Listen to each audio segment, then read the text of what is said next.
बिस्मिल्लाहिर्रहमानिर्रहीम। अस्सलाम वालेकुम। ईरान के सुप्रीम लीडर पर हमला हुआ है और ये हमला तकरीबन 250 अहलकारों ने जाकर उनके दफ्तर और उनके रिहाइश गाह पर हमला किया।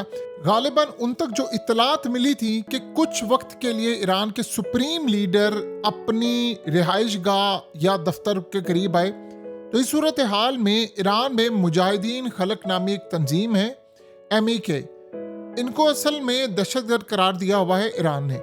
तो इनके 250 अहलकारों ने तेहरान के बिल्कुल मिड में जो इस्लामी जमहूरिया सैयद अली खामनाई, इनके जो दफ्तर है और रिहाइशगाह है, यहाँ पर इन्होंने हमला किया है। और उन्होंने कहा है कि जी इसमें तकरीबन हमारे 150 के करीब जो लोग हैं वो हमला करके हम सिक्योरिटी को नुकसान पहुंचाकर वहाँ से आ गए हैं। 100 के करीब वो कह रहे हैं जी हमारे लोग या तो मारे गए हैं या गिरफ्तार हुए हैं। और इस सूरत हाल में हमने ये हमला किया, लेकिन उसमें ईरान के सुप्रीम लीडर को कुछ नहीं हुआ। देखिए, हुआ ये है कि ईरान की जो गवर्नमेंट है उन्होंने कहा है कि ऐसा कुछ नहीं हुआ, ना तो इसकी कोई तस्वीर है ना शवाहिद है, और इतने ज़्यादा हमने सिक्योरिटी के सख्त इंतजाम किए कि यहाँ पर कुछ नहीं हुआ। देखिए, सबसे पहली बात ये है कि ये मामला इतना सादा नहीं है जितना ईरान ने सिर्फ कहा है कि ये मज़ाहिया और ड्रामाई रद्द अमल है, और उन्होंने कहा कि जी ऐसा कुछ नहीं हुआ। उन्होंने यहाँ तक कहा है कि कुछ लोग आए थे और उनको हमने गिरफ्तार किया है। अब आपको पता है ईरान के अंदर बिल्कुल मीडिया मैनेजेबल है। देखिए, सूरत हाल के अंदर कुछ ना कुछ वाकया हुआ है, क्योंकि बहुत सारे लोग वहाँ पर कह रहे हैं कि उन्होंने ख़ास तौर पर फजर की अजान के वक्त धमाकों की आवाज़ें सुनी हैं और काफ़ी सारी सूरत हाल हुई है। और सबसे बढ़कर मसला यहाँ पर यह हुआ है कि 250 में से अगर आपके 150 अहलकार वापस अपने ठिकानों पर पहुंच गए हैं तो इसका मतलब है कि वो दोबारा हमला करने के लिए जाएंगे।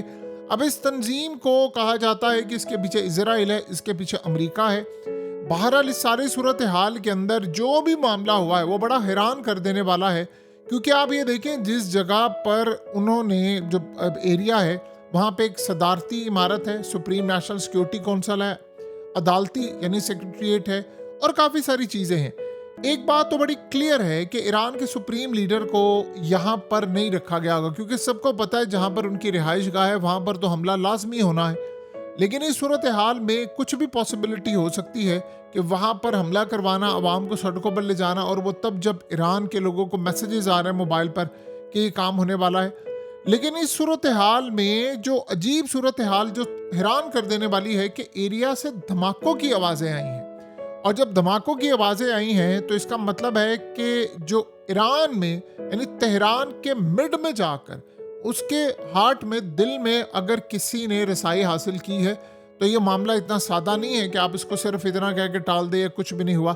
देखिए, ईरान ने सिर्फ इतना कहा है कि अगर वाकई ऐसी कोई सूरत हाल पैदा हुई है तो आप फिर एक काम कीजिए ना कि आप लेकर आए सबूत और काफ़ी सारी चीज़ें।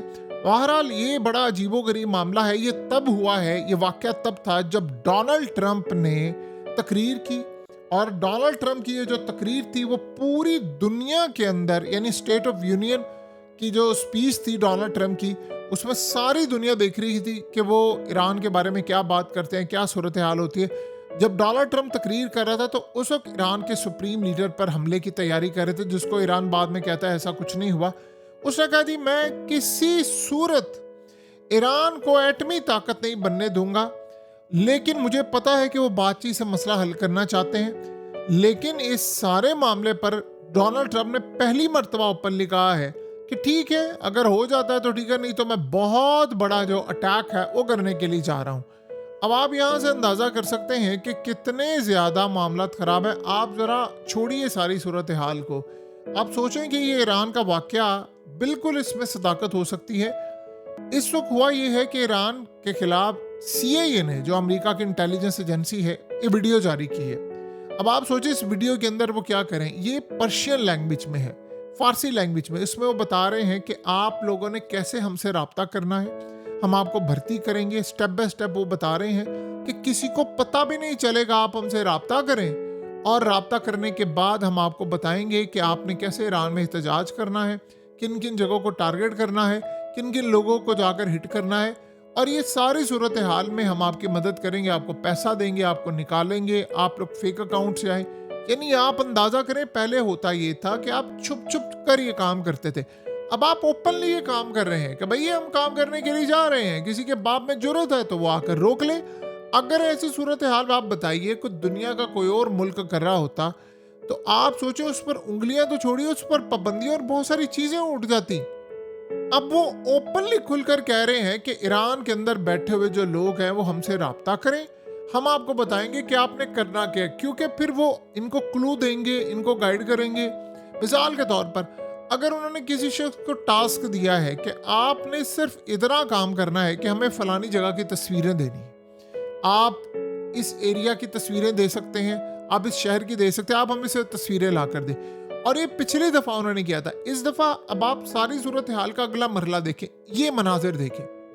ये एक डच डिप्लोमेट है जिसको इन्होंने गिरफ्तार किया और वो कर क्या रहा था, वो स्टारलिंक इंटरनेट लेकर आया, उसके सामान से स्टारलिंक का इंटरनेट निकला है और वहां पर लेकर आता है और उसके बाद में चेकिंग हुई है और उसको इन्होंने गिरफ्तार किया है। अब आप सोचें, स्टारलिंक का इंटरनेट ईरान में है बैन, आप उसको नहीं ला सकते।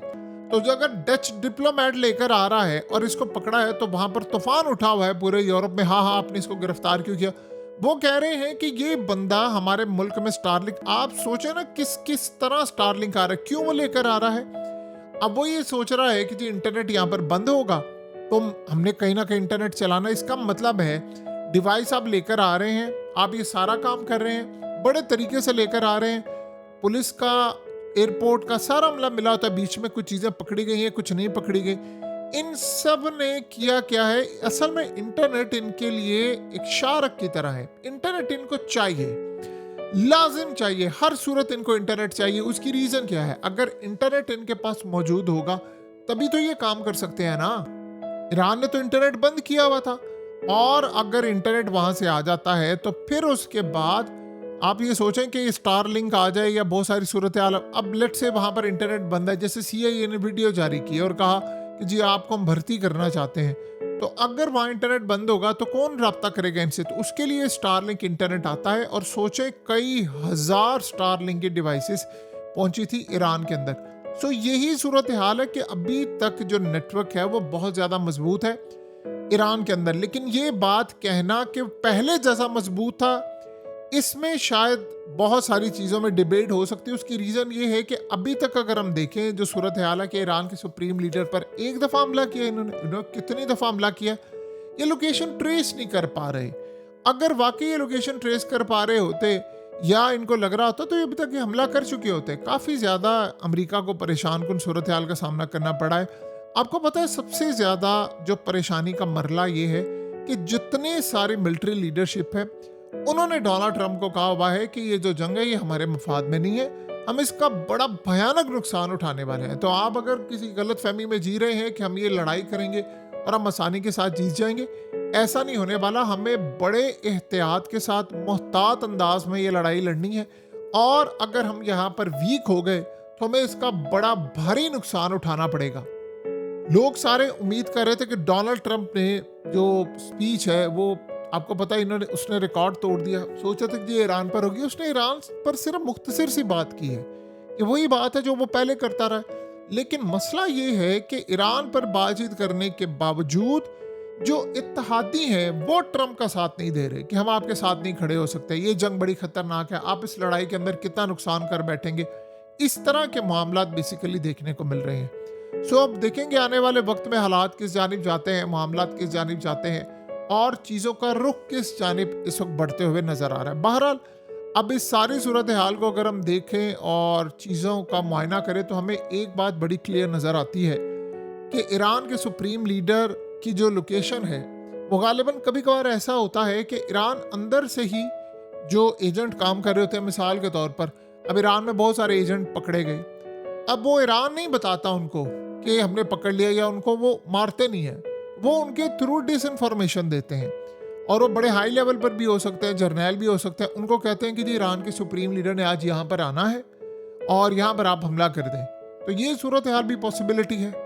तो जब आप इस तरह का काम करते हैं तो फिर होता ये है कि आप गलत इन्फॉर्मेशन फैला देते हैं ताकि आप देख लें कि जो हमला करने वाले आने वाले हैं वो कौन लोग हैं, हम उनको ट्रेस कर सके। अब लेट से अगर आपने गिरफ्तार कर लिया है 100 बंदों को या आपने ट्रेस किया है तो फिर आप ये समझ लें कि उन तक वो कैसे पहुंच सकते हैं। बहरहाल जो भी सूरत हाल है, एक बात तो तय है कि ईरान के सुप्रीम लीडर गालिबन इस वक्त इतनी आसानी के साथ अपनी रिहाइश गाह पर नहीं आएंगे। वो जहां पर भी होंगे अंडरग्राउंड होंगे, बाहर होंगे तो जाहिर सी बात है उनको टारगेट किया जा सकता है। अब आने वाले वक्त में सूरत हाल क्या होगी, क्या मामला नहीं होगा, ये तो आने वाला वक्त बताएगा। लेकिन जो सूरत हाल इस वक्त पैदा हुई है वो अमेरिका के लिए काफ़ी ज़्यादा इस वक्त ख़तरनाक है, क्योंकि उनको अपनी जीत के इम्कानात बहुत कम इस वक्त नज़र आ रहे हैं।